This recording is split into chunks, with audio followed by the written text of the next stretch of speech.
Increasing our taxes.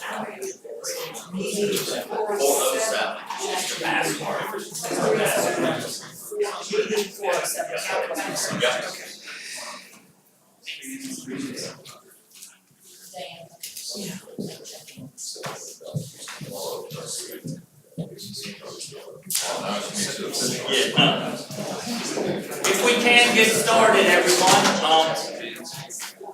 make sure you get around the corner. Thank you all for coming. I really appreciate the turnout. I do want to start with, even before I introduce myself, just in case there are any concerns, we did include it in your packets. While this morning we're not live streaming, we are recording the meeting so that it will be available on the website later. Hopefully by some future meetings we'll be able to live stream these directly out, but we do have the recording system going.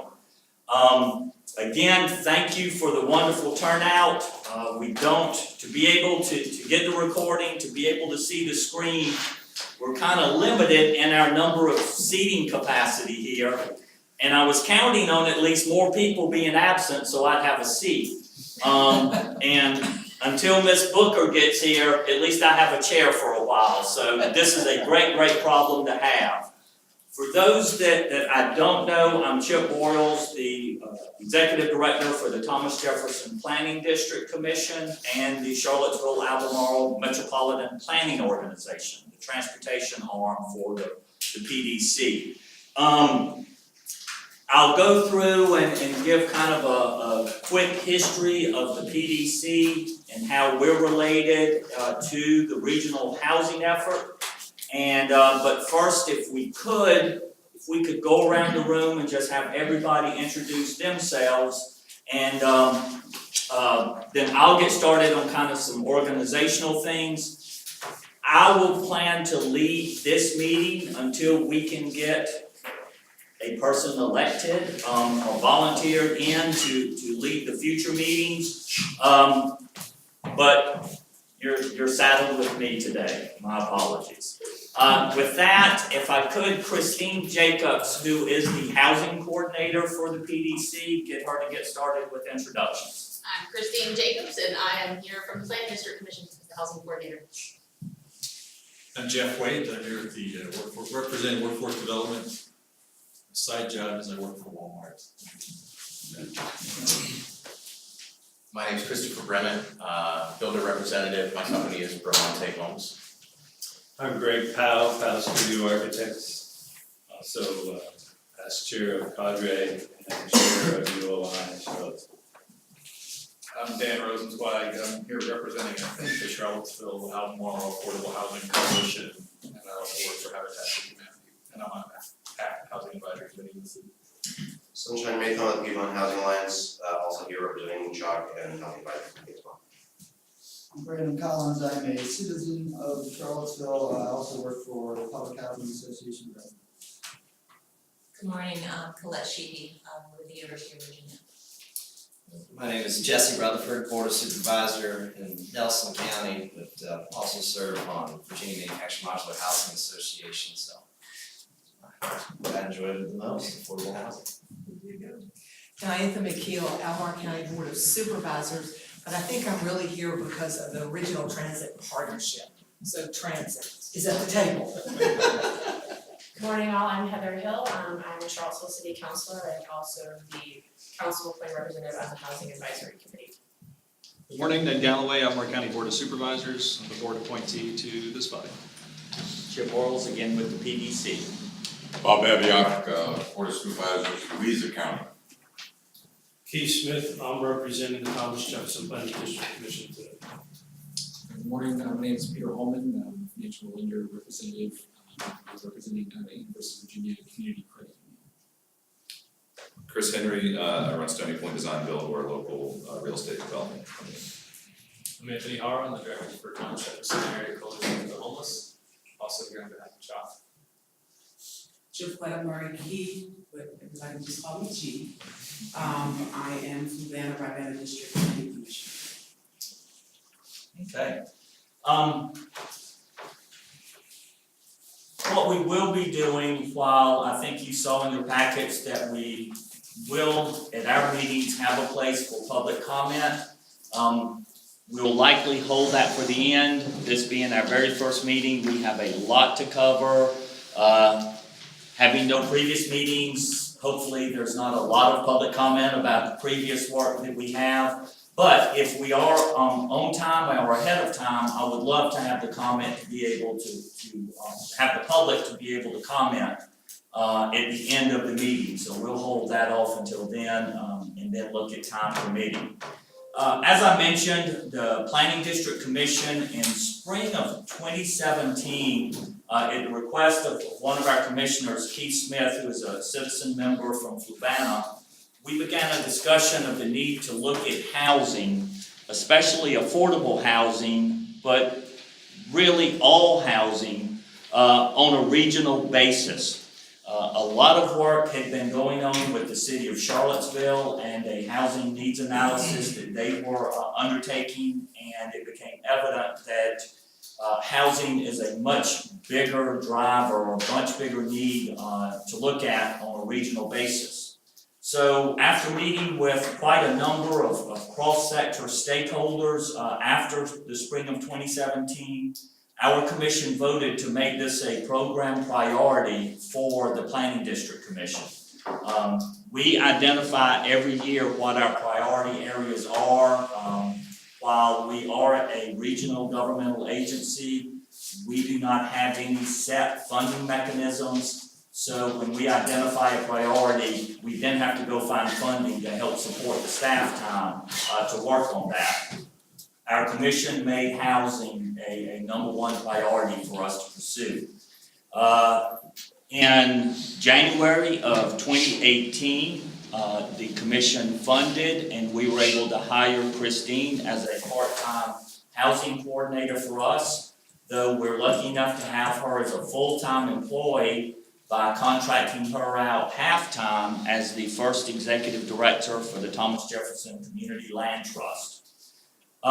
In April of 2018, the PDC, in cooperation with the Urban Land Institute, we helped host several Tom Tom Festival seminars on housing with an ending event on a Saturday morning of trying to come up with one or two action items from, I believe it was 7 different events with speakers from all over the country during the Tom Tom Festival on housing.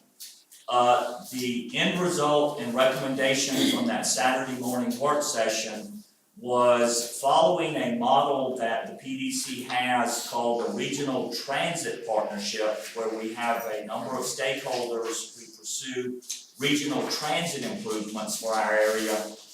The group said we need a regional housing partnership that would be similar to that same model.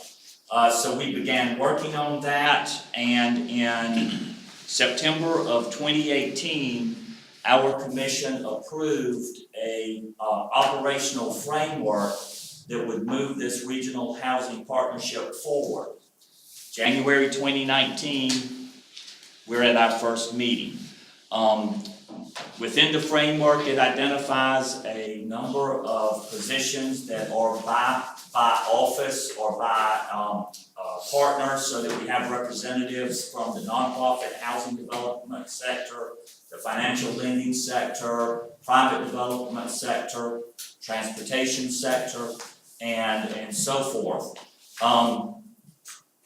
the intent is that the operational framework will help guide this group until you decide that bylaws are necessary and a more formal program and process is in place to then lead this group forward and pursue and help to identify and pursue its missions.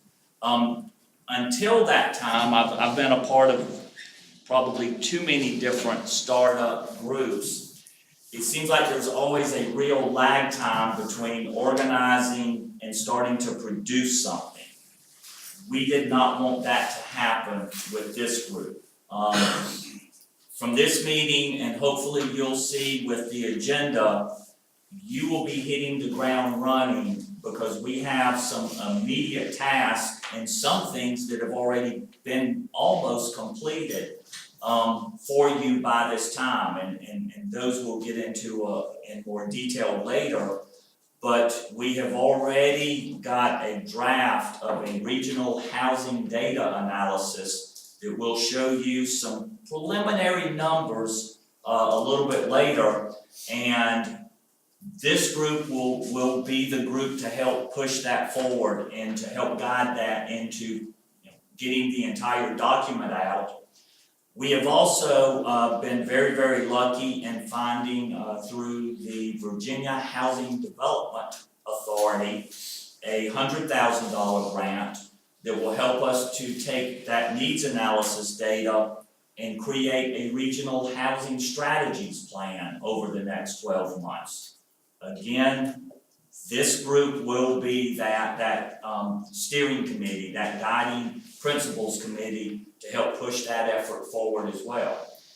A third thing, we don't want you to sit quietly for very long. We have reserved and have been working on speakers for a regional housing summit that will be able to work with the homeless summit and with the housing summit that the city of Charlottesville started a year ago. And in April, we'll be able to host that at the Omni here on the downtown mall, where we're hoping we'll have 150 to 200 participants to spend the day with us there, both learning about things that are happening locally, regionally, and nationally, but also working on some action items that can come from a larger group back to the Regional Housing Partnership. So hopefully we'll keep you busy.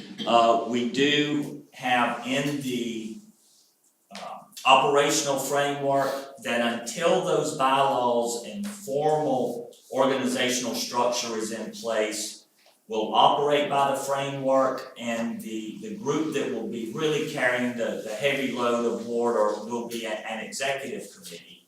And they will be meeting as they see fit. We're guessing either monthly or every other month. We're not anticipating this group to have to meet that often. Possibly quarterly or twice a year will be adequate. But again, we want that to be your decisions. One thing I do want to talk in detail about, because there has been some discussion already, as the regional housing analysis began to be planned, we on the regional basis was really trying to follow what the city of Charlottesville had done. We heard very, very positive reports of the data that was collected, how it was assembled, and how it was presented. We also heard that it didn't go far enough. There needed to be a strategies plan and a community engagement plan to follow that up. We wanted to take advantage of the momentum from that, and so we were able to, in addition to our grant money, find local funding, both at the PDC level and from Albemarle County, to go ahead and start that housing analysis, the data collection portion of the bigger program. We went after that. We received, also using that, we applied for the regional strategies plan from VHDA, and we were awarded that. But what is not included in that is a City of Charlottesville strategies plan. And I think it's really important for us to kind of understand Charlottesville is in our region, very, very much. They're, when it comes to housing, they are certainly the driver within our region. But at the time we were applying for funding, the City of Charlottesville had their needs analysis completed for months. They were moving very rapidly towards getting the strategies plan, an RFP produced, getting a consultant on board and working on that plan. We did not want to slow down that process because our plan was totally contingent upon receiving the grant from VHDA. Without that grant, we could have not moved forward. So we didn't want to slow down Charlottesville. Also, Charlottesville, the urban setting, puts more requirements. They have a very different public engagement strategy than we will undertake in the counties. They will also be looking at a number of different issues than we will be looking at in the less urban environments. So even the timing aside, our regional strategy plan would be a little bit different than the city. So what we decided to do was to go after the funding for the regional plan and making sure that it would work with, communicate, cooperate, and complement what the city does. And so it's not as if we want two completely separate documents out there. We know that the regional plan is very dependent upon the driver, the City of Charlottesville's housing needs and the strategies that they determine.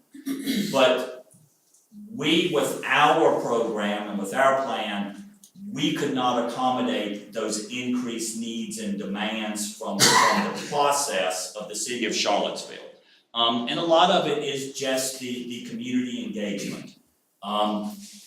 They have a much more robust community engagement plan than what we have for the more rural areas. So there's been a little bit of controversy of why we're moving forward, but we're not including the City of Charlottesville. Well, we're not blocking out the City of Charlottesville, we just want to complement it. And I think it'll be nice as Charlottesville moves forward to have both efforts going at the same time. I can answer questions, I'd love to hear comments on that. But for our regional plan, that's kind of what got us to where we are. Great. Covering everything.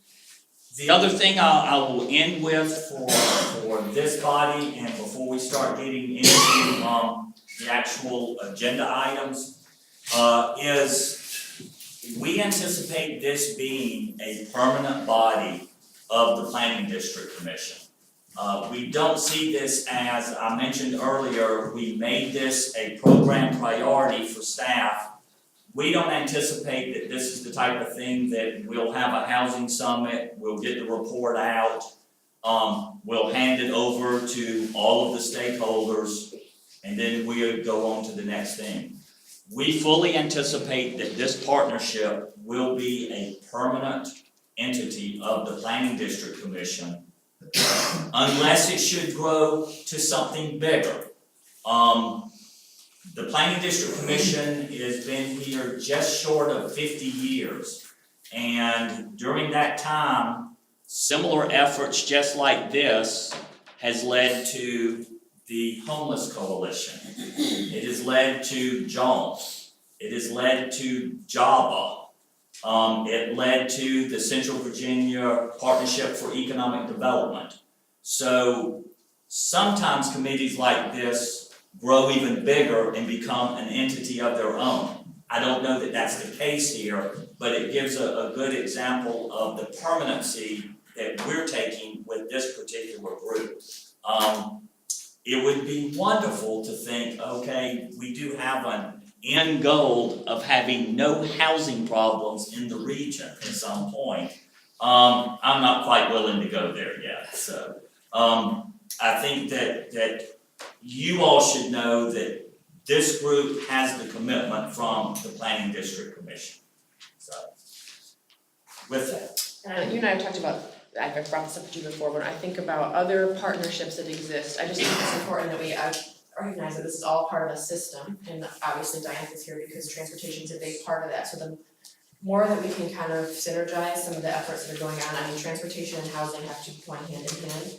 And I also am appreciative of the fact that Ned and some of my colleagues were here for 2 hours last night for the Metropolitan Planning Organization meeting, so as much as we can try to streamline, and we're not always the same representatives at all those meetings, I'm just trying to think about overarching, how do we make sure that everyone's on the same page as each of these individual groups and partnerships are pressing forward, because I see this as a system.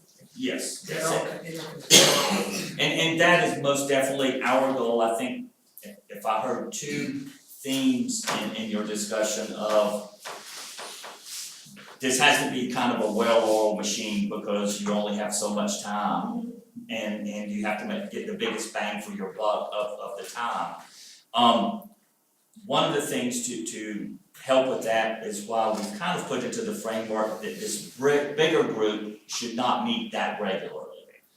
There will be a rotating, smaller executive committee that will really be handling most of the lift and sharing information and getting the approvals from the bigger group. The other thing is we've tried very hard, and knowing that I would love to think this framework document was perfect. I mean, it covered everything. I know that it doesn't, and I know that things will change. We've tried to really cover those stakeholder groups. And what we found is there hasn't been that entity that covered the broad stakeholders so that everything's working as a bigger system. We will certainly do our part as well to work with each of the individual stakeholders, but we'll also be asking a lot of you as individuals to share that information in both directions. If your groups are working on something relevant, we need to know, and we really need you to share what we're doing back to them. I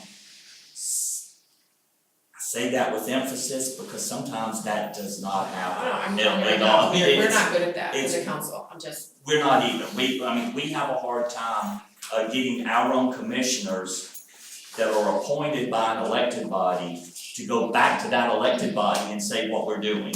And so it is tougher than it sounds, but we're going to really stress that and do what we can to make that job easy for you. We hear you very, very loud. Anything else? I do have a question. You spoke about Charlottesville. I'm listening, I'm just going back and forth. Okay, you spoke about Charlottesville being more robust with the community engagement.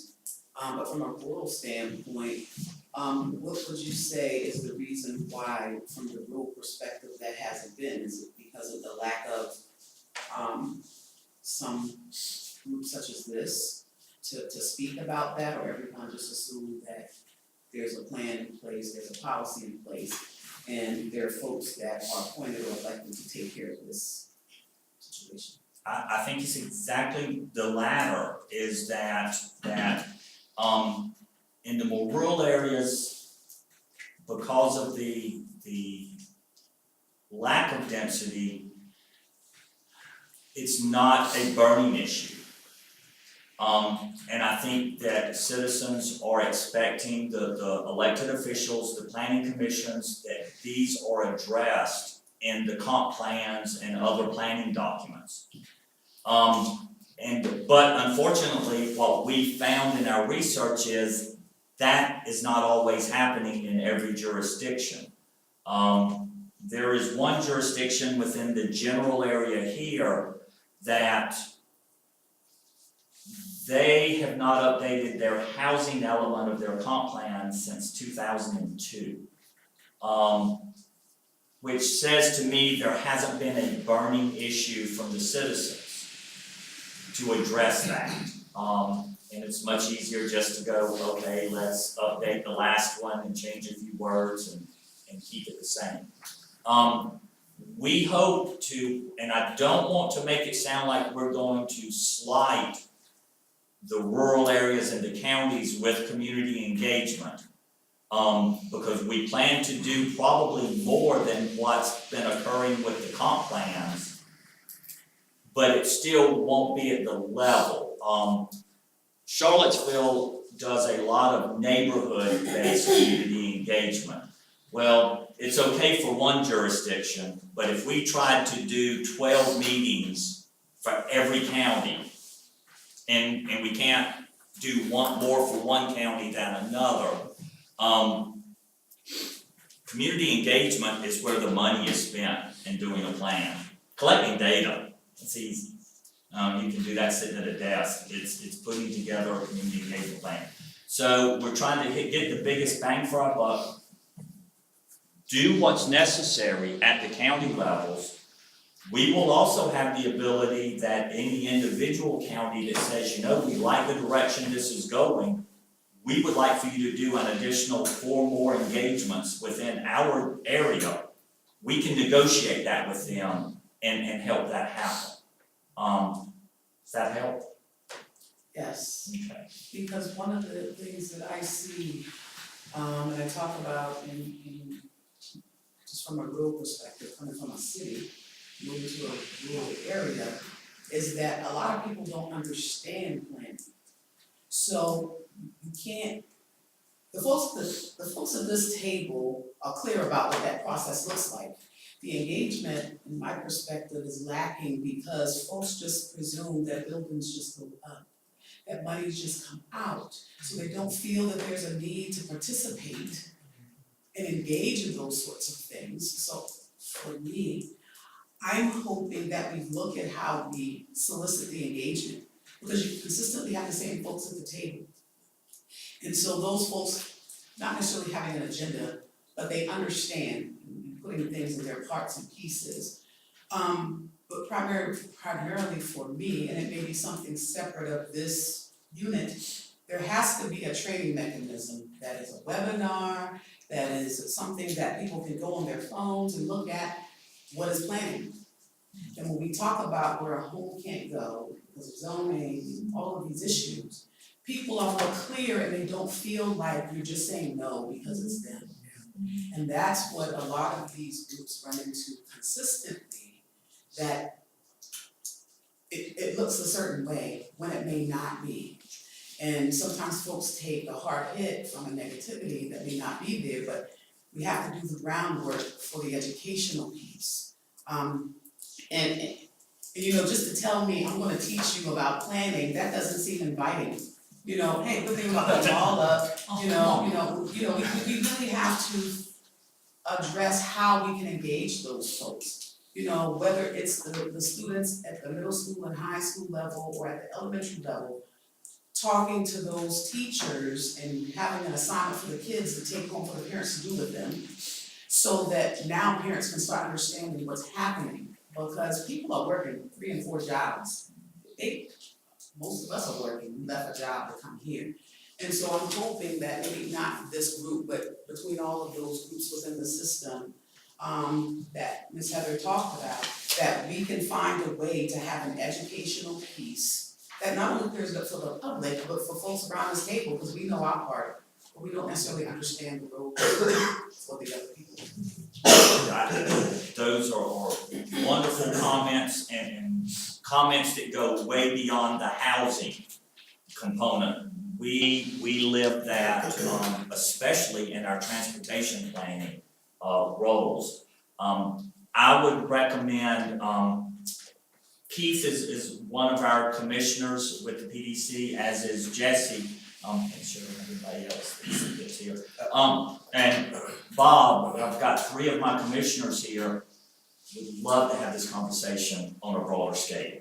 I'll just close with it is, I think we'll have it for housing, very similar to transportation and very similar to other planning needs. It's in addition to the understanding of planning and why it's important, there is also a huge apathy of citizens who have engaged in the past, but haven't seen the benefit of it. And when they've spent many, many hours participating, not to see the results, it's kind of hard to go back to that next meeting. And so we identify that and we know that for the housing part, and we want to make sure we do the best job we can throughout the entire region. So as our county's representative, we'll get together and have coffee. Yes, sir. Hey Chip, Yes. George Krieger, you got a chair over here, man. Okay. Oh, okay. I was just like- Not to point him out. Yeah. Anything else? Okay, if we could get into the organizational structure. Hold on, get to my notes here. In the operational framework, that you all got copies of, you know, it gave a list of all that are around this table. And in trying to get an executive committee set up, in the framework itself, it identifies a number of people by position that are eligible to be on the initial executive committee. It's one elected official, an affordable housing resident, nonprofit service provider, private sector provider, UVA representative, a rural nonprofit service provider, and one of the PDC commissioners. In most cases, there were one or two people even eligible for each of these roles. I think in one, there may have been 3 people.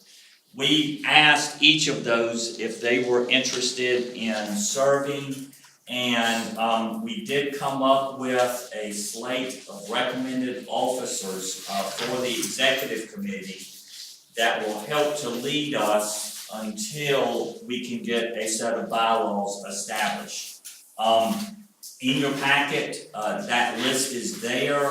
It's Ned Galloway as the elected official, Brandon Collins for affordable housing resident, Anthony Harrow as the nonprofit service provider, Greg Powell for the private sector, Colette for the UVA representative, George Krieger for rural nonprofit providers, and Keith Smith for the commission representative. The thought process is that, again, following the framework and until official bylaws can be adopted, that with the appointment of this executive committee, the executive committee themselves would then elect their own officers at their very first meeting. We can do this differently. Again, this is a framework. This is your document. This is your meeting. I don't want to be, I don't want it to be thought that this is the PDC or CHIP's meeting and direction. But I do want to move things forward. So if I am jumping the gun and pushing things, I am. Because I want to get things accomplished. But boy, I am very open to improvements or changes. And would love then for the discussion around the table of how you'd like to move forward. And then you'll be asking for a motion. Yes, Yeah, they have a yes. motion. They have a motion. Yes. This is still 2-page memo. Gotta have something. I was gonna say, I feel like I'm, I don't hear anybody speaking up or having any concerns or questions, so I would then make a motion to appoint to the Regional Housing Partnership Executive Committee, the folks as presented in the memo, that we received. Is that fair? a motion. Second. And a second from Greg. Now, Christopher. Any discussion? Quiet group, this is. I know, It's the rain. If not, all in favor, just by saying aye. Aye. Are there any opposed? thank you very much. I will rely on that group. We will help them to set the first meeting. We've thrown out, Tuesday, February 5th at 8 o'clock, as a proposed time. Please feel free to get with myself or Christine, if that's not a good time for you, or you have a better time. And we'll work with everybody on getting that scheduled. Again, we'd like to make those meetings as efficient and quick as possible, knowing that you all have about 1 million other things to be doing. So, we will work with them to have agendas and support documents out ahead of time and, make it as easy as possible. But as I've talked about in great detail, there is a lot to be accomplished. Are those public meetings? Yes, yes. And will the pre-meeting agenda and information go to the full board or just to the EC? I would recommend to the full It board. would really be helpful because it helps connect and keep the silos down a little bit, and all of us going appraise what's going on. I just think that would be very helpful. We'd love, Yeah. we'd be glad to. And then if we wanted to drop in, we could. That's what I think would Yeah, be if we really had the time beneficial. and we wanted to. Yes. We know when the meetings are and. Yes, yes. Because I'm, again, following our agenda, I think one of the very first things, unless we hear different, is the executive committee will be working on bylaws. And I think that will require some input, into development from outside of the committee as well. I know many, if not all of you, are on organizations with bylaws. So your input will be valuable, but I think it's very, very crucial for us to get those adopted, fairly quickly. Chip, I had, Yes. if it's an okay time to bring it up, I had a comment about the general membership. Yeah. That I was thinking about, and I feel like the health sector is missing. Housing and health is an important area for us to keep as a part of the discussions, and so I wanted to see if that resonated with any of the other members, but I know it's a pretty large commission, but Yeah. I think that that's an important enough, I mean, it's stated in the intent of, or part of the mission of this group. And I feel like having someone from the health sector, maybe the health department, is an important piece of the puzzle. I agree. And I would wanna echo off that, I think an important aspect would be, when we're talking about septic systems, efficiency and any form type of, remediation on septic, I think that'd be healthy, and I would amend it to someone who's probably soil specific would be, at least someone who has that relative talent would be healthy, I think. Great. And we'll make room, we'll figure out a way.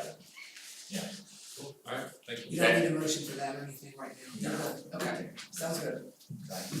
Any other, I mean, really and truly, I mean, I did talk about the size of the group, and believe me, if you'd have seen the first list of potential stakeholders, we'd be at JPJ meeting this morning. It's just no other facility with, I mean, it just grew and grew, but there are key ones, and the health and others, if you have ideas, whether today or later. And to that end, if in an event that one of us can't be here, I know that we have already identified a backup for if I can't be here, but is it a kind of group that we can send someone in? Yes, what we ask is that if you will identify a backup person and let us know. What we have found not to be so beneficial is if you grab another city council member for the next meeting, but then neither of you can be at the third meeting. What we'd really prefer is that if you were to choose an alternate, let us know, and that way, if either one of you show up, we know, we will have a name tent for both. We'll know who's at the table.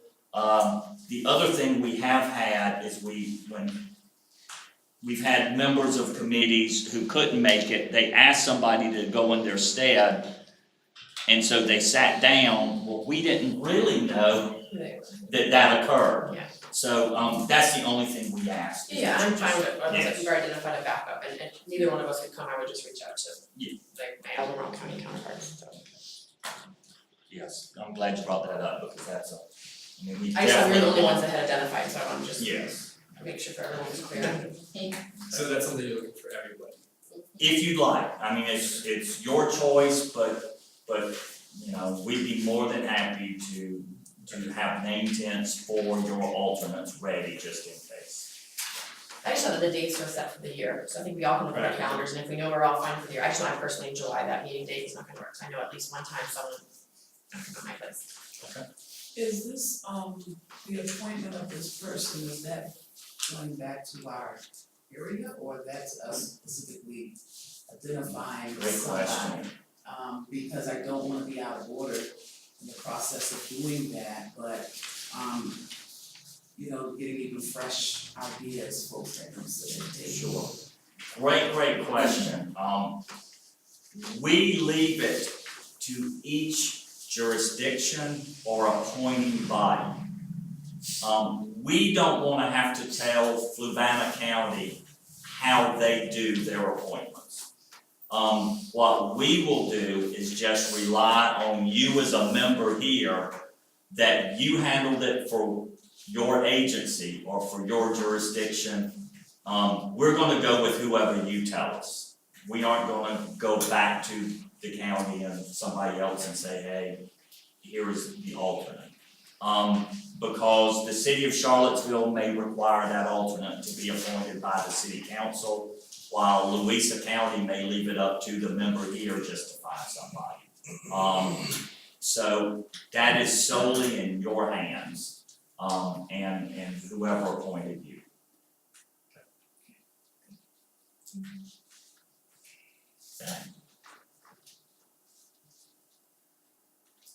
Okay, now to the framework document. Hopefully you all have had an opportunity to go through this. We've referenced it quite a number of times. We worked on this for a while. Christine, does that pull up here, the documents? Okay, great, thanks. I don't want to try to go through this in any type of detail, but just to hit the highlights. As I said, I think this was approved actually in September by our commission, even though it was introduced to them in August. We tried to cover the purpose and the mission with there are 6 main objectives of the partnership. Really, a lot of it is about furthering relationships and communication, as well as helping to connect all of the different elements that influence housing, like equity, like job access, like transportation, environmental conditions. With a major goal, even though we are focusing on all housing, a major objective is preserving housing affordability. We believe very wholeheartedly that a demand and supply of market rate housing has a very strong influence on affordable housing. So we don't want to look at only one segment of the housing market. We want to make sure that there is a sustainable and formal means of sharing information. Heather, back to you. Making sure that not just written or not just practicing means of sharing information, but we start to create institutional means of making sure everybody is getting the same housing information that is available to others. And also, very important to us at the Planning District Commission is making sure that housing goals are integrated into all of our other decision-making processes. If we're looking at land use changes, we need to be connecting that to housing needs. If we're looking at transit, we need to be looking at housing needs. If we're looking at economic development, we need to be looking at how housing both affects it and it affects housing. So integrating housing into all other decision making. The PDC, just from an organizational standpoint, with Christine here, we have the funding to manage the housing partnership. We will organize meetings, we'll organize the educational efforts, the summits, website, sharing of information. What we don't have ongoing funding for is major studies and reports. So one thing I think as we complete our initial regional plan, there may be additional things we identify that we would really like to study. Part of that will be finding funding to be able to do that. Hopefully with the interaction that we have with our local governments, that's the first place we would turn, but we'd also be looking at applying to both nonprofit and governmental sector funding sources, as well as perhaps for-profit. So we don't have a huge pot of money just to go out and do studies or spend staff time on. We've pretty much exhausted our resources by manning and organizing the partnership itself. But we're really good for the objectives that we have on the table now of the summit in April, the needs analysis, and the regional strategic plan. Those are fully funded. Yeah. Can I make a comment about those 6 main objectives? Yeah. I think there's a lot there, and I would love to see this body own this list a little bit collectively. When I look at this, they're all really worthwhile objectives. Some are goals, some are strategies, some are tactics. And if you look at number 2, for example, address unmet housing needs. In many ways, everything else on that list kind of folds up underneath that as a strategy or tactic. So one of the ways that we'll get to that is by better relationship between localities. That's not an end in and of itself of the housing partnership, I don't think. The end is address unmet needs. And connect housing efforts to transportation and workforce development, it's a qualitative component of addressing unmet needs. I think maybe of all the things in this document, this may be a place where we can flag for some further work as a group, for refinement and fleshing out. Sounds like the executive committee has an agenda. Perfect. I was real happy to see in the purpose, the coming up with the regional definition of affordable housing. Because I think that's easier said, because it's a complex issue based on the different localities, the different situations that all of us represent. So I'm gonna be really interested in seeing how that develops. But I was really happy to see it as a purpose. Right, and I can say that is one of the goals within the regional strategic plan that we've already initiated. Others, good. I do. It's amazing to me when I have been talking about this just to different people. And I felt frustrated in the fact that, you know I have a place to sleep and those needs are met. But, we all get busy, and to have all of these folks at the table from however we got here, that it's really important to people. And I know folks have political agendas and all that kind of stuff, but when we get to the heart of the matter, is that if this situation applied to any one of us, we would want people to be working hard to change the circumstance. And I would like to applaud everybody at the table for making the arrangements to, sit down to the table and be willing to make the commitment, to just make life better for somebody that you don't know. Thank you.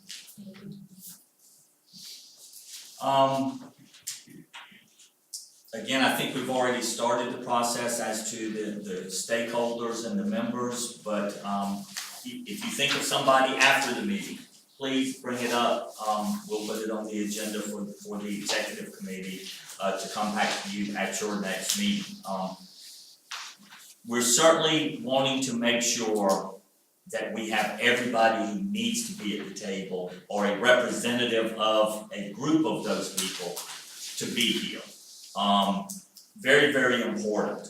One of the areas that I feel like are currently underrepresented, but I also think it's gonna be one of the most difficult to represent, are those in need in the rural areas. The citizens that do have the housing needs.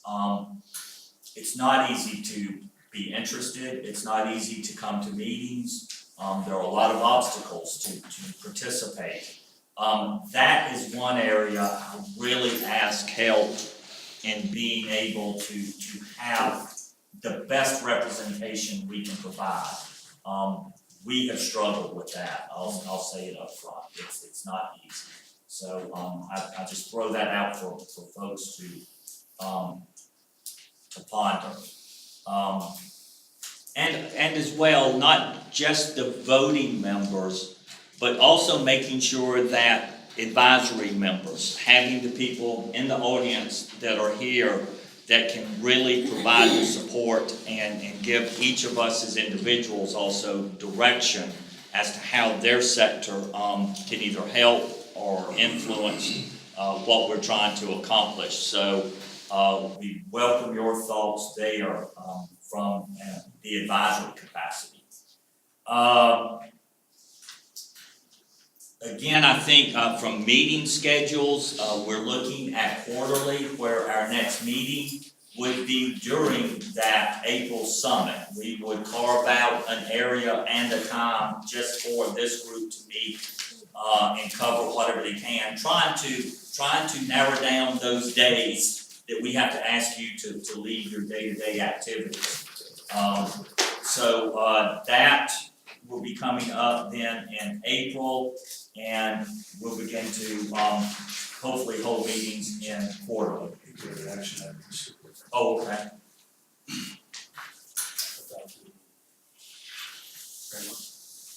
I'm going to the framework now. I'm gonna ask for approval as I get through it.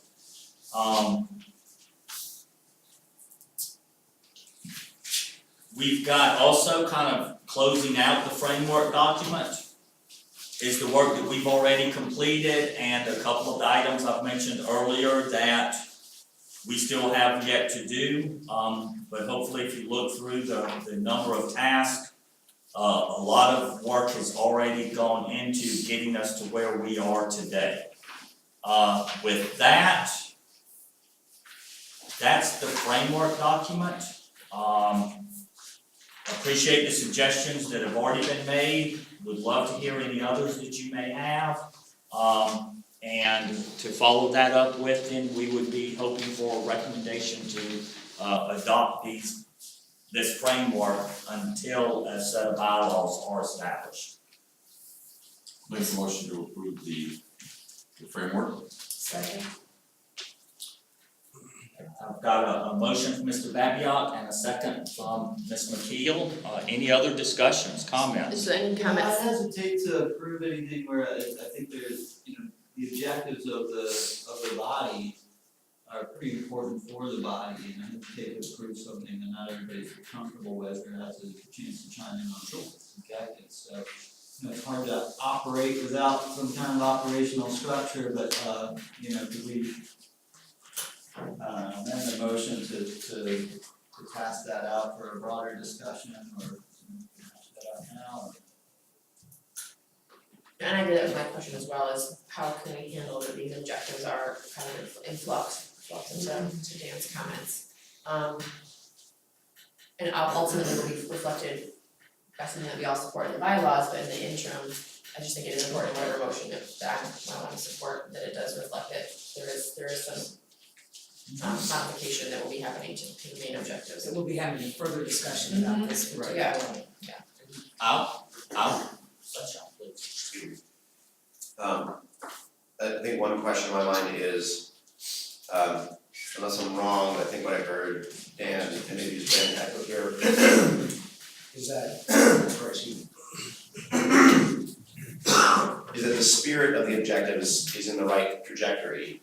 That there's some fine tuning in the language and reorganization of those to make them clearer and more better organized. Is that accurate? Or there's something in the spirit that feels still missing in those objectives? Well, I hesitate to say until we have a chance for a robust conversation about it, just on first glance, it seemed to me that one of these things would be objective and the other things aren't actually objective at all. And so I think for this body to be able to function well, we have to know from the start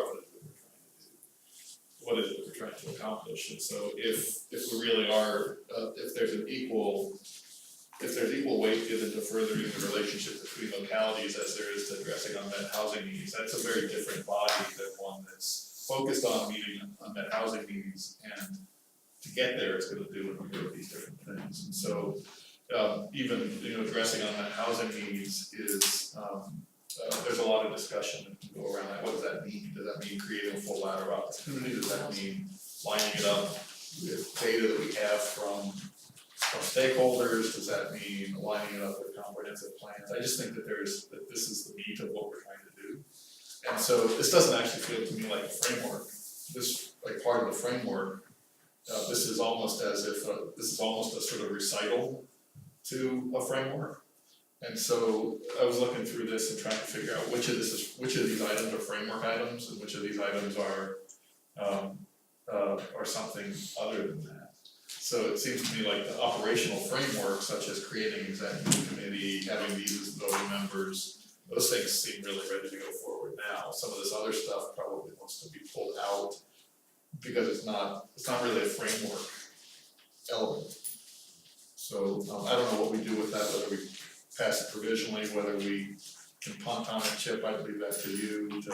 I would suggest that if we could just get I'm trying to think of kind of how the wording should be, that the organization follows the procedures outlined, but the actual framework to be reviewed and adopted at a later time. Just so that we know we're moving forward with the executive committee and other things which I think are acceptable. Again, that's all we need. This is not, we have no real powers, so it's not as if we need a formal acceptance in place for a document. I think it's just that if in general, the direction provided by the framework is acceptable, we'll pursue that until we're able to refine the document itself.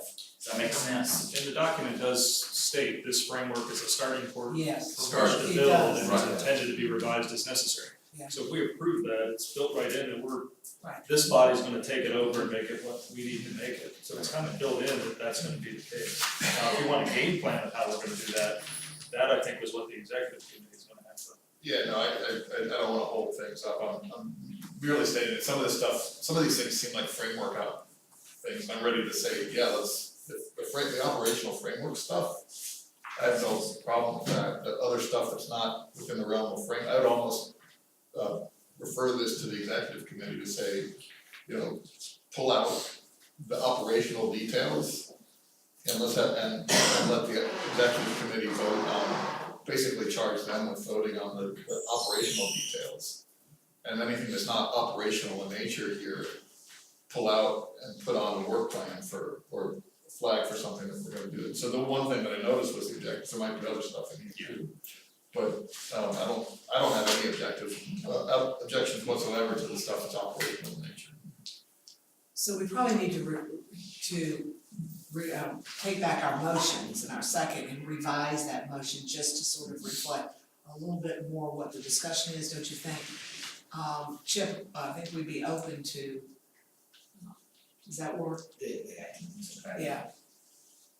To just withdraw our motion and our second right now and then reframe the motion. Does that work? You could do Or we could even reference the fact that you could either amend, the person who made the motion can either amend it or. sometimes it's simpler just to withdraw and Yeah. start over again rather than amending. But that's just me. No pressure. I was looking at this as a general guideline. I wasn't thinking about splitting hairs, getting into changing happy to glad. More or less looking at the overall structure of what the intent of this document was. was to at least have a starting point in which we could continue to improve it and address maybe certain issues, take out certain issues, address in a greater detail.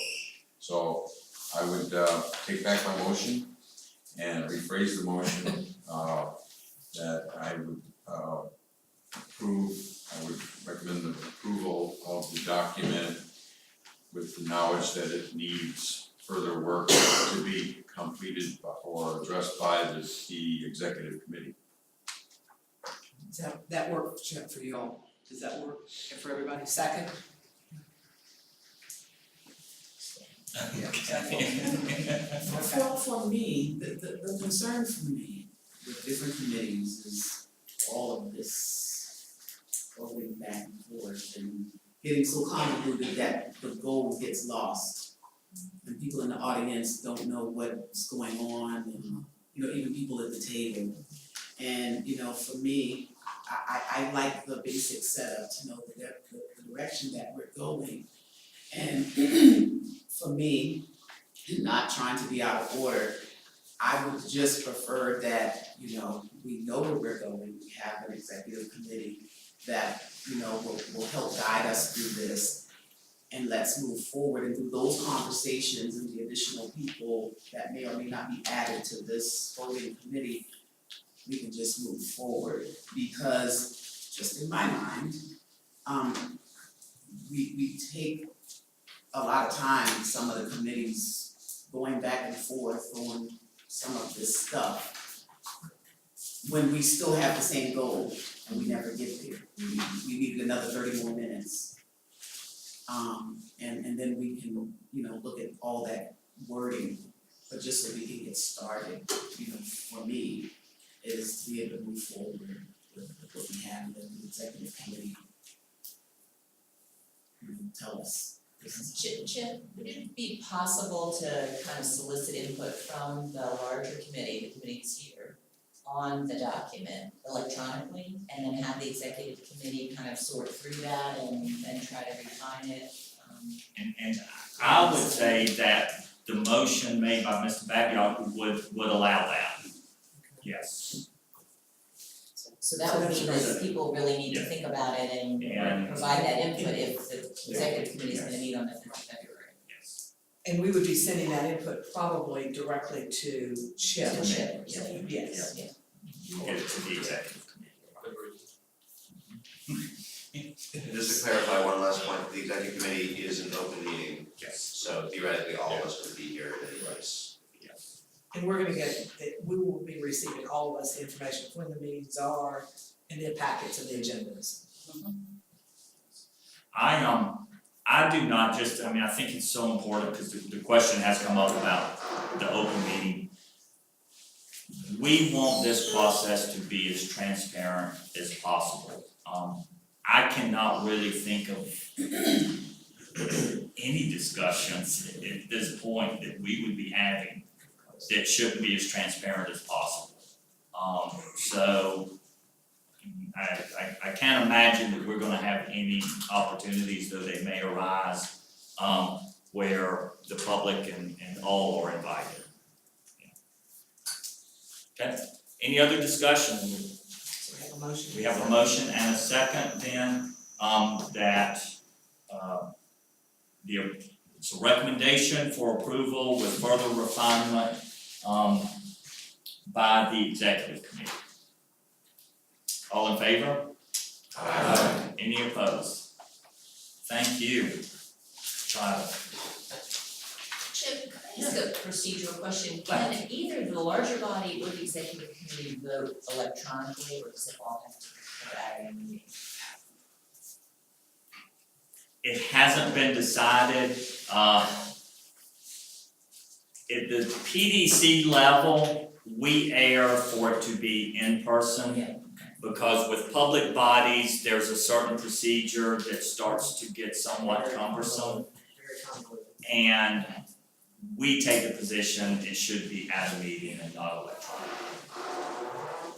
That would be something that should be decided in the bylaws as they're being developed. So technically, we have 2 elected officials for public officials in the executive committee, so it'll have to be open Yeah. and.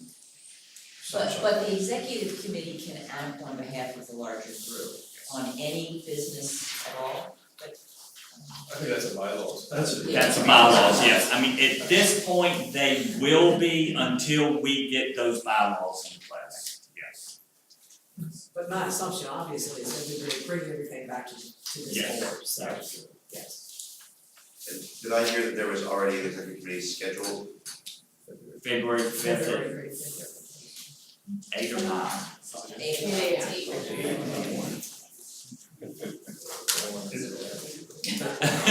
Moving right along. Now, again, that was proposed, I mean, now that the executive committee is in place, you know, we will meet your needs. Can I just echo two things? One, I think it's key that everybody input the objectives before that meeting. Please. And secondly, do we have a draft framework of bylaws that we can edit? There's nothing we can model around it, they're gonna reinvent bylaws? Oh, no, we'll find, we've got other places, I mean, we've got samples we'll pull from. I thought you meant, do we have a working version that we've been working off of, which we haven't. I just don't think it's productive for 6 people to try to reinvent. Oh, no, believe me, I don't. So if we could start with a framework. Yeah, we've got some samples from other places. Is there an end to the regional housing partnership, or is this an ongoing? Is it any? We hope to be here until there are no more housing needs in our region. I won't be here, probably. Okay, thank you. Alright.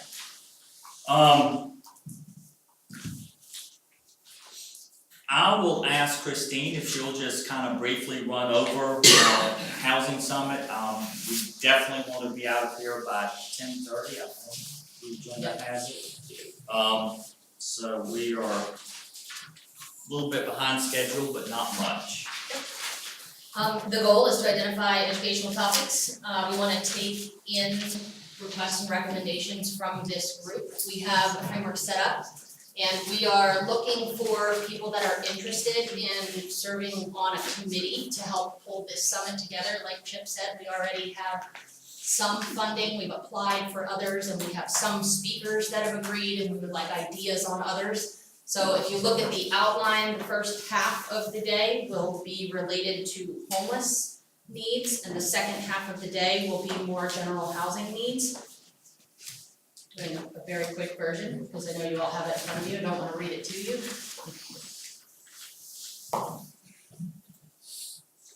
We expect it to be a full day event at the Omni, like Chip said, approximately 180 people. Is there any questions that you all have, or anybody that is interested in serving on that committee? And I'll just say because I do want to give kind of kudos, if you'll see any similarities to the strategic planning session that Habitat did at the Omni several months ago, it's clearly there. That was, I think, for me, a extremely beneficial meeting and exercise. Very well laid out, the content, and so we're just like the bylaws. We're hoping to borrow from that event and help it to guide this one. Christine, are the breakout sessions, for those, how were those chosen? What was the rationale between, for the particular focus on the three, I'm looking at housing, for those three issue areas? For housing funding, rural housing, and housing general, Yeah. those three. Feedback from some of the discussions related to TomTom, feedback from individual stakeholders that have reached out to us on here's something we need more information from. And then working with originally Stacy from the city, because this was also a collaboration to put this on with the city, and working with Stacy for feedback that she's gotten on these. but we're open, I mean, Right, none right. of this has been established. This is all draft. Oh, Yeah, Yep, we have yes. we have not solidified any speakers, we have reached out to folks to say, is this a topic of interest, do you have a speaker that you're interested in? But certainly this is all in draft format. So We would love to hear recommendations. I mean, I think at the risk of starting to sound like a broken record, I mean, I think the thing, and I think this is one of the things that's really a strength of this group is the idea of a holistic housing ladder of opportunity, everything from homeless services through affordable rentals and home ownership, and also even various price points in the market rate sector. It seems to me that if this is our sort of introduction to the world, that we probably wanna try to fill out sessions that have representation on the different rungs of the housing ladder. And so I'm happy to help out where I That'd be great, thank you. where I can be helpful. Well, and what we do need, now that we have a chair, or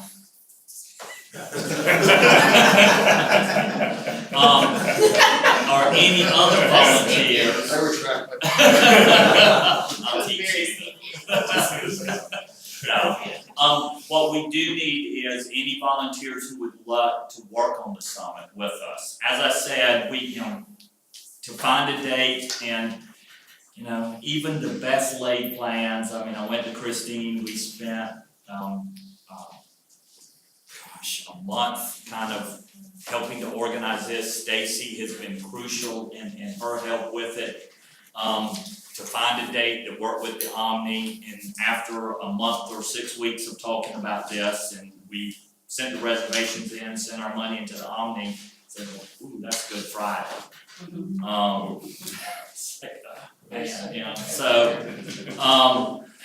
We can't get enough help.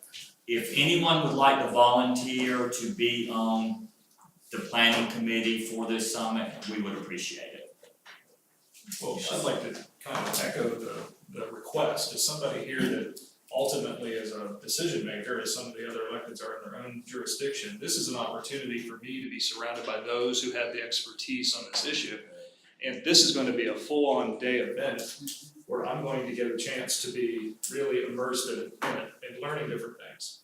And the only way that is going to be productive for someone like me or for those experts around the room to really engage with things like that and make it productive and on point, I guess is the right way to say it. So just to back up and give a little bit further of a call out for participation on that item. So since I was voluntold to be on this, I guess I'll help and get involved.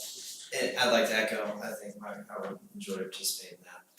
Yeah, just let me know where I can. And a lot of this can be done electronically, I mean, it's not like we all have to hold up in a room.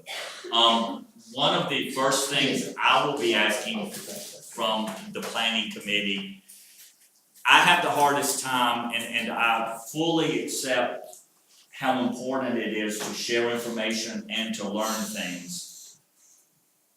I just personally have the hardest time to spend all day at something and at the end of that day not have an action item that we're supposed to accomplish from this day.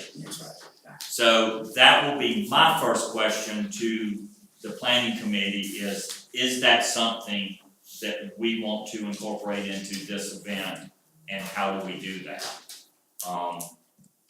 I just like to check boxes.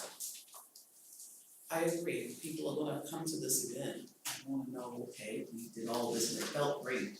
But, and not only that, what are we gonna do, but what is the time frame in which we expect, going back to those individuals we were talking about, that came to all these meetings and they don't have, anything to show from that. So if we can, not trying to make something so big that it's unattainable, but something reasonable, going back to those elected officials who can not only speak to those around their table, but your interconnection with the other board of supervisors or council members to get them engaged in this process so that it comes basically from the top down and everybody's feeling that support that you all need in order to do what you need to do.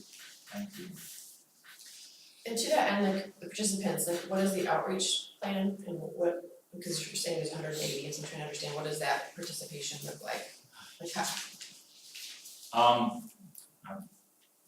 I can, Christine, if you'll just help me fill in the blanks of it, but, well, we're starting with nearly 50 that are here today.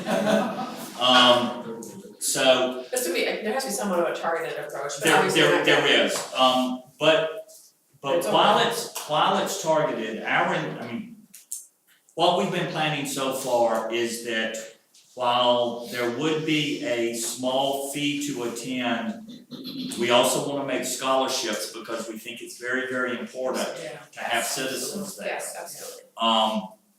And possibly it can be without a registration fee as well. But with a full day, we wanna have meals, we want it to be a very, extensive, conference. Some of our main goals, Ned really, I think, hit it, in that we want to be able to have elected officials talking with people who are in search of housing and need housing.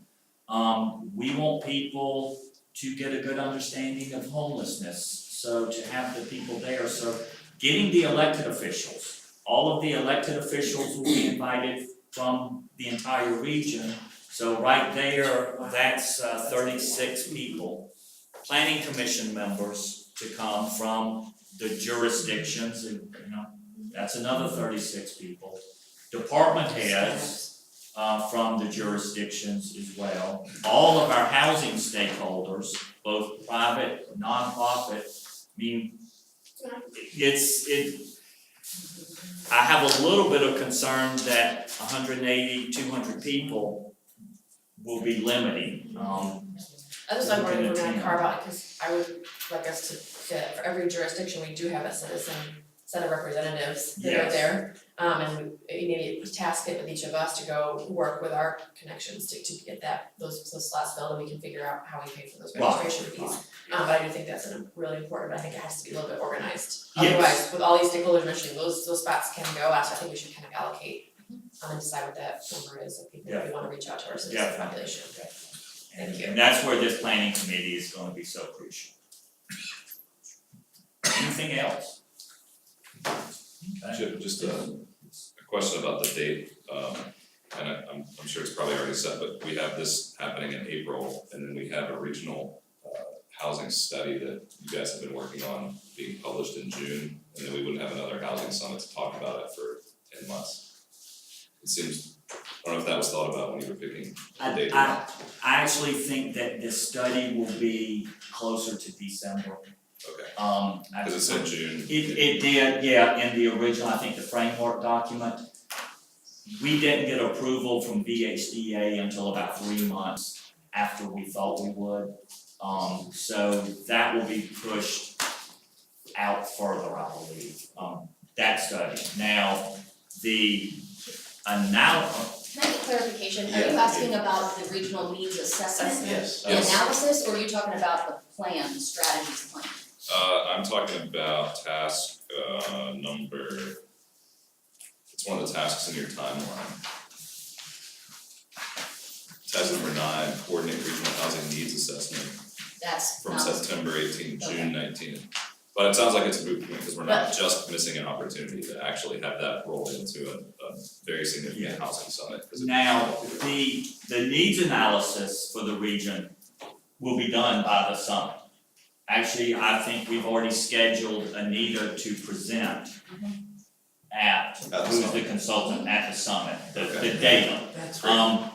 Actually, this is the preliminary, we've got it in hand, we aren't quite ready to share it yet, we still have to go through, and we're about to hit a few numbers.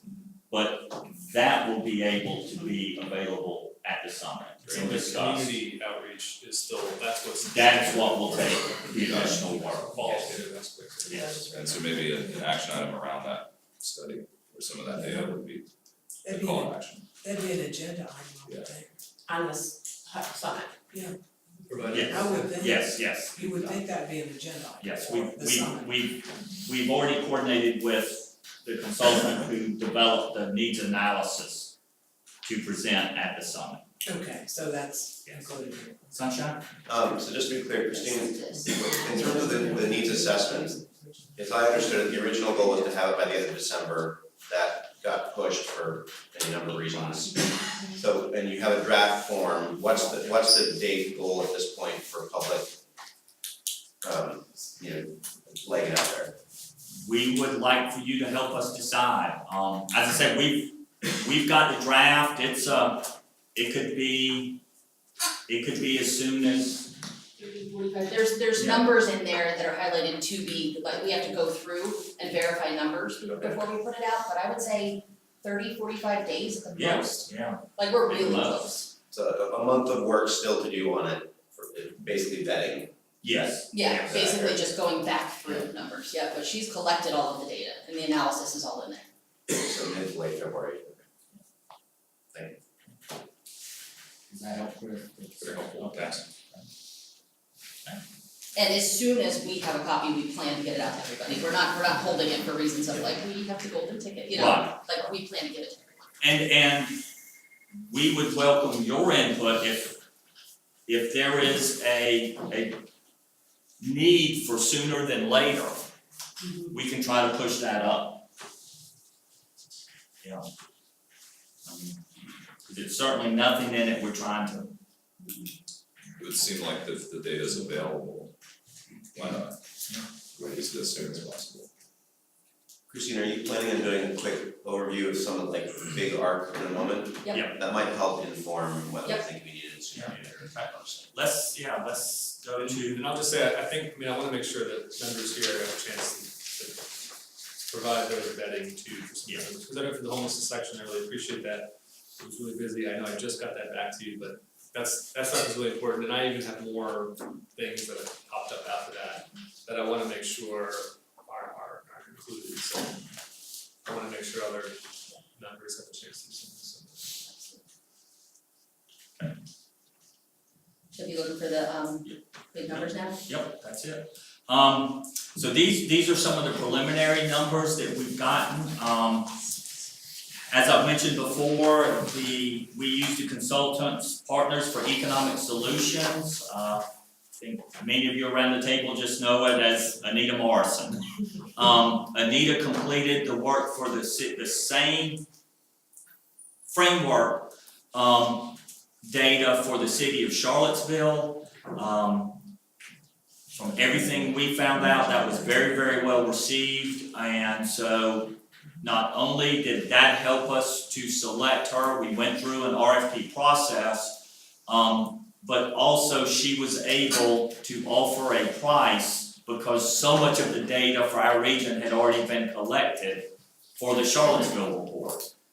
So we got a great product and a great price. We have the draft now in hand, and one of the things that the regional analysis will be looking at for our entire region is breaking out the rural needs as well as the urban needs. So for Charlottesville, it's all urban needs. For Greene, Fluvanna, Louisa, and Nelson counties, it's all considered rural needs. And then Albemarle is divided between the urban ring and the rural areas.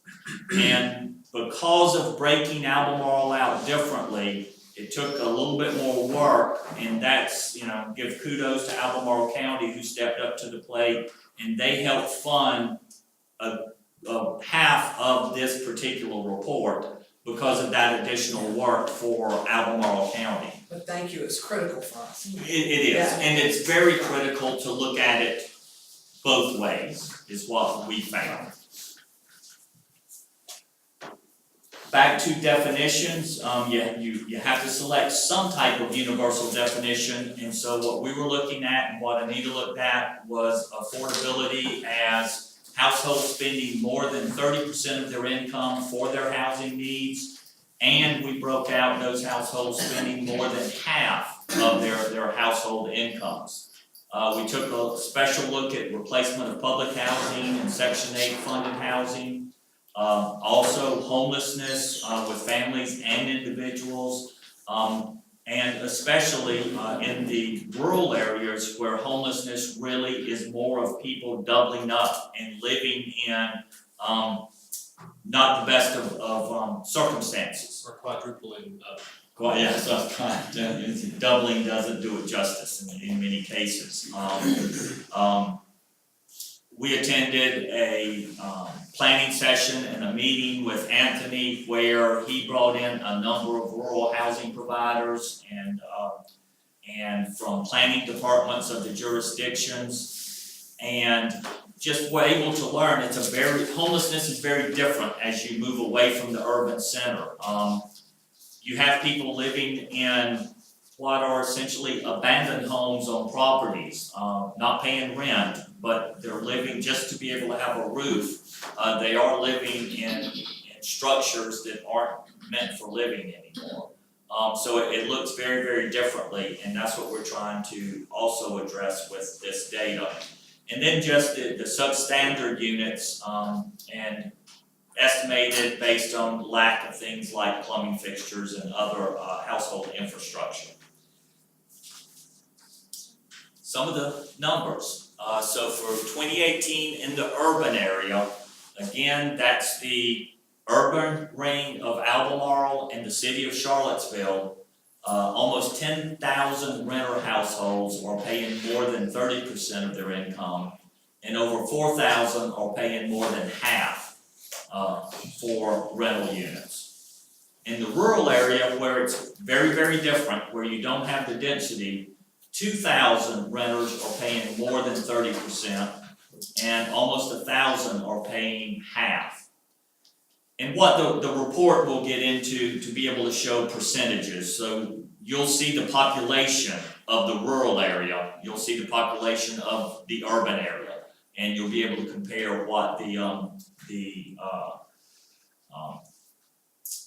2,000 renters as well as the 9820, what percentages those are to the total populations in those areas. Chip, just to be crystal clear, this number does not reflect inside the city boundary, this is No, just outside this the is city in, boundary. Yes. yes. This is total. For This urban, includes- It does urban, include Charlottesville, okay. yeah, urban is the city of Charlottesville and the urban ring of Urban Albemarle. ring around Albemarle. So that's adds on to the 3,000-ish number in the city or the 4,000-ish number in the city? So the 4,000 is by 20, the need by 2040. That's the next slide. The Yeah. next slide is by 2040, this one's 2018. Okay, so This then includes the 3,000 from 2018 in the city, Gotcha, thank you. and the next one will include the 4,000 in 2040 for the city. And there's 2040. Let's go. Okay. There you go. And again, that included the city and urban ring of Albemarle, which the city assessment only includes. The city. Yes. Yes. So by 2040, we were over 11,000, almost 12,000 in the urban area, city of Charlottesville, urban area of Albemarle, at the 30% level. And over 5,000 at the 50% level. The rural area starts to change a little bit, where you've got 2,600 at 30% and 1,300 by 2040. So you do see some growth in the rural areas. The next data is on home ownership. And I see people taking notes and stuff. This will be on the website. I'd love to have this. Yeah, this will all be on the website, for the housing partnership. Home ownership, we're at 2,600 currently, projected to grow to almost 3,000 by 2040. And, but the rural area, I mean, home ownership is the larger numbers than renters. So the rural area is nearly currently 3,000 homes or families. And again, sorry, the rural area is the rural parts of Albemarle plus the rest of the planning Yes, commission, yes. all included. Yes. Yes. As I said, Oh. We can do this. Back to Ms. Booker's question of when are we done?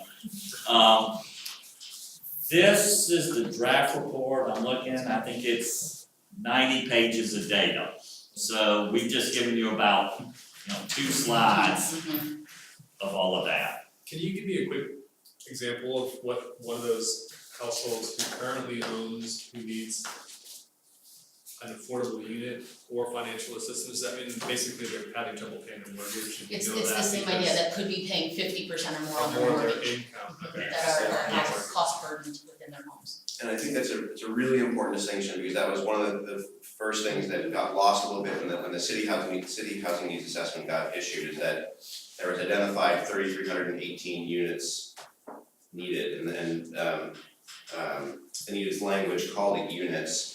But then a little bit further on, it was clearly identified, we don't have 3,300 families on the street or doubled up. What we have is some people who need those new units, but also a significant percentage of folks who are living currently in housing, but are paying too much for that housing, so they can't afford their other basic needs. And so that's what these numbers reflect, is people who are cost burdened, in addition to those people who need new housing. So it is we don't need 9,800 new units, we need 9,800 new affordability interventions, some of which need to be new units, some of which need to be other things, say, for example, rehabs, or tax deferrals, or, any number of different strategies. So we never break down the numbers that's particular to the county. Yes, You do. yes. Nevada will know. Fluvanna will know Will know. these numbers for Fluvanna County, Green will know. Alright. Yes. And I would like to put in a plug in, piggyback on what Sunshine said, is that in the city, what we're doing is developing what we're calling an intervention analysis tool. So we're looking at that 4,000 unit deficit, and we're trying to break it down by different kind of interventions, and seeing how many units are needed, how many other types of interventions are needed, such as counseling, IDA grants, etc. And so there may be a lot that this body can learn from the work that the city's doing, in terms of, and we may even be ready by the April session to be able to say, so that if this model is adopted by city council formally, and we do a little bit more work on it, refining it, maybe something that can then immediately be adapted to the needs of the rural areas, the rural counties. And it'd be really great if this weren't a city tool, but this were a regional tool, so that policymakers can understand the real breadth of the issue and the kinds of interventions that are gonna be needed. And so that we don't freak the public out, because to try to add that many units to the existing inventory would require massive changes in land use, and may not be economically feasible, but if you can add up the interventions, you can tie it more closely to what people actually need. So one more thing I'll say, and then I'll shut up, is that we've done some of this in Greene and Louisa County, so we have, Habitat has chapters in Greene and Louisa. So we did do some community outreach to try to figure out what the community need was. We found that it was very different than the work that we do here in Charlottesville. A lot of it had to do with things like ramps, installing ramps, and the big emphasis in Greene in particular was helping people stay in their homes. And so we've our rural chapter in Greene is looking to try to match up with that, so we can share that data too. So some of may be able to help inform some of the community outreach that there may not be time to do. We've done a lot of that, and a lot of it is interventions that shouldn't be as scary to Green policymakers as adding new units, because a lot of it is ramp built. So Dan, do you see this as an agenda item for the housing summit? I would love to see it as an agenda. Thank you. Something else I wanted to add, I know we have builders represented here, do we have any property management companies represented? Ourselves, we do development and property management. Okay. There's a hand raised in the back. We have properties. Okay, good. Just make sure that we kind of have that demographic. We do too. One final thing with this, because that's great information, and thank you, because I think, it's nice to know that we're kind of following the pattern of learning from what Charlottesville is doing, having them one step ahead of us on some stuff so that we can utilize that in developing phase 2 of our planning. This is phase 1, and start to put strategies together and do it early on some basic things so that the big numbers don't just pop out and scare everybody to death. That not every solution is a new unit. So that'll be helpful. What we Can I say one more thing about that? And so this is, I've heard a lot of nervous laughter when we talk about, well, the housing thing, the housing problem will always be with us. I would love for this group to take a more positive and proactive perspective, that we actually can solve this. And we're never gonna get it perfect because completely aligning supply and demand is it's a fluid thing, and family situation changes day to day. But when we start to look at the data, the city of Charlottesville, we started to do a financial analysis and land use analysis and yield analysis, we actually can get there if we're coordinated and committed, and we can be a model for the rest of this country about how we do this. And so I don't want us to just say, well, the poor will always be with us, because we can actually do this. And I'd love for this group to take that strong and ambitious and positive position that we can actually get really close to. It's asymptotic, we're never gonna get there, but we can get pretty darn progress. When we get this document and we do an analysis within our prospective area, do we have any data that either disagrees or could augment this data? Are we supposed to put this into? Yes, what we would like is some direction on how you would, what we are in need of is volunteers, and this could be done electronically, away from committee meetings, but that will begin to help us vet this information prior to finalizing this document.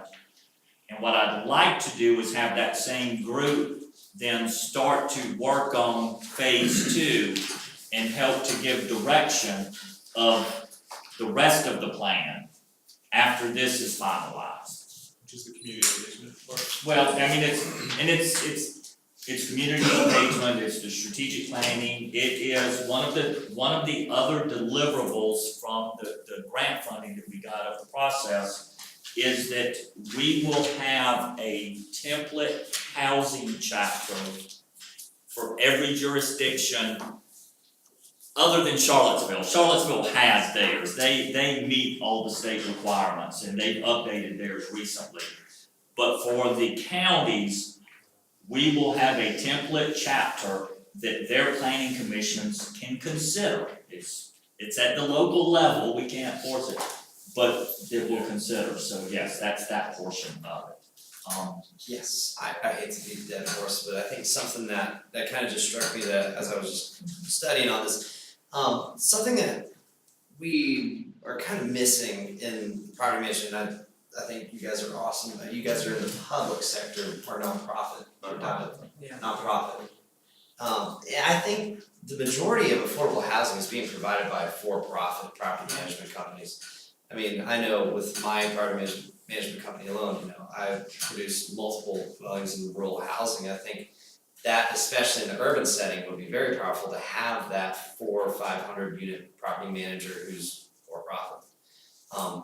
And especially since they're probably the largest providers. I would encourage us to. Are you talking about property managers as a provider of housing or as a manager of buildings? Either one, as long as they're making money. Well, I'm a provider of housing, I'm a private sector developer. We have at least We hire one third-party property. large property owner that owns extensive affordable housing and apartment complexes, both in the city and the county. But I agree with that, I would love to see someone from what you think of more as the private. Yeah, as opposed to just at least a representative. I get you guys do great work, but I think it's gonna be critical in my urban ring and in the city to have someone representing that. Chris? I am in the private sector. Yes, Yeah. it's private sector. We probably have 600 units in the pipeline in Charlottesville, Albemarle County right now. Okay, there you go. But I just wanted to clarify, I don't do property management, we hire a company that is a service provider that That's a does little that different. for the properties that we own. We get that. Could Can you just help me clarify, I saw on the slide that it said excluding students, the data excludes students. So is that regardless of where they live? I mean, in off-grounds housing, like, so it wouldn't include students who are on-grounds housing, and then it also does not include students who are living in off-grounds housing, either in apartment complex or houses or whatever. Apologize, these particular numbers that we pulled excluded students, I just wanted to make that clear in this presentation. There is a section of the report that then also talks about the impact of the university students. Okay. So there is more, there's information more on that. there. Again, that just a reminder, this was half of a page of Yeah, data. this is okay. We've got 90 other pages. Yeah. We'd love to say. And Jim is like, can you put a presentation together with some numbers? Well, my question was about students. From the list, and maybe because if somebody's working, what they actually do for a living, the educational piece and the social services piece, there has to be somebody speaking for the kids at home that don't fill out paperwork. You know, the sense is if everybody's not filling that information out, there's a number of children who are relying on what happens at school to get what they need. And so I don't know if UVA represents that from an educational standpoint, or do we have someone from education or slash social services, because in my mind they tie in together about what those needs would look like from a homeless perspective for children, because the numbers go up.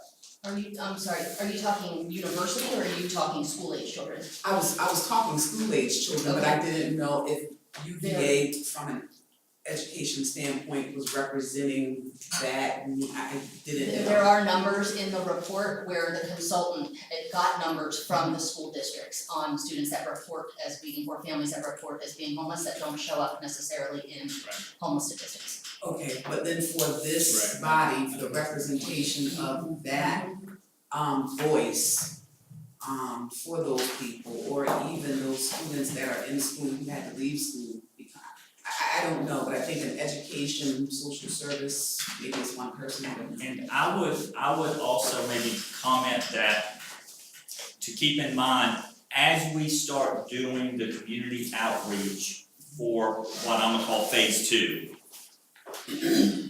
there are populations that we will want to focus on. And I think those type of comments may be very, very valid to say, okay, let's make sure the school age children, we are hearing, I mean, not necessarily somebody to sit on this board, but to get their input, in which case we're probably gonna get much better input going to them than trying to get somebody here. Yeah, and It's very important. I would say that each county has in the school district, they have a staff person that referred to as a McKinney-Vento liaison. And so I would encourage, I know who those folks are, so if you're interested, I can give you the contact. They keep some of the best data locally about the numbers of families who are in that doubled up, tripled up, whatever situation through the school system. And so if you could, as a representative from the county on this board, make sure that you get communication with those McKinney-Vento liaisons to bring that information here, because that is a really important piece of the puzzle that I don't think makes it out enough for different reasons. Sometimes because families are afraid to say they are in that situation, but it is a real situation, so. Alright, respecting everybody's time, we're 15 minutes over, and before anybody else sneaks out, if you would let us know if you'd like to participate in vetting this document, I see Sunshine and Brandon, Dan, and Anthony, Chris, and G. Could we also, after that, schedule up the time for Anita to present? I mean, I found that really helpful for her with this Russell study, and that gives everybody time in person to ask a lot of detailed data questions. Potentially before this April. Be glad to, and just probably one of the other things I haven't mentioned is Anita's initial contract with us is to complete the needs analysis. We also have her on an hourly basis to help us with the strategic planning in phase 2. So bringing her back is very, very easy, and a great idea. Would it make sense to invite her to the executive committee, or is that, I know that we're probably stacking that agenda too much, but. Yeah, I think we can talk about it and talk with the executive committee, I think everyone around the table should hear. That's what I mean, that's what I This set. I just don't know when that, but it should, I agree, it should happen. Is it possible to maybe do the executive committee meeting and then the meeting just after it or before it, that everyone's invited to? Here, Yeah. Chair. Oh, not before. 7 a.m. Yeah, after. Chair, what's the relationship with what UVA is doing with housing, that committee they're doing, are we duplicating, are they? Is the president of UVA, has been on the news, the housing and jobs and affordable housing and all that, is there any type of relationship, or we? They're at the table right now. They're at the table, Yeah, Colette. they're part of this. Colette is this here, group. and Okay, I, Colette. and I do think what you've seen in the news is President Ryan has a community group appointed that will be making recommendations on a number of community issues. Yes, again, shortly. Well, I make a motion to pass on 17 to create this body. That was the basis of us to bring all these entities, not those that you, 5 or 6 of them. No, we will forego the update on the Tom Tom Festival, just a plug, look at their website, under Tom Tom Civic Innovation, there are a number of speakers. And there's a one-page handout in your packet that I included in case we got to the end. One announcement for tomorrow at 1 o'clock in NDS conference room, the HAC policy subcommittee is gonna be holding another public hearing on the intervention analysis tool. So if anybody wants to sort of see what that's about, and we usually typically just ask anybody who's there if they wanna participate. So anyone's welcome, so again, 1 o'clock tomorrow in the NDS conference room in City Hall. PAC subcommittee public hearing on the intervention analysis tool, basically, it's the whole list of things. Awesome. Thank you all, apologies for running late, we'll do better next time. Thanks,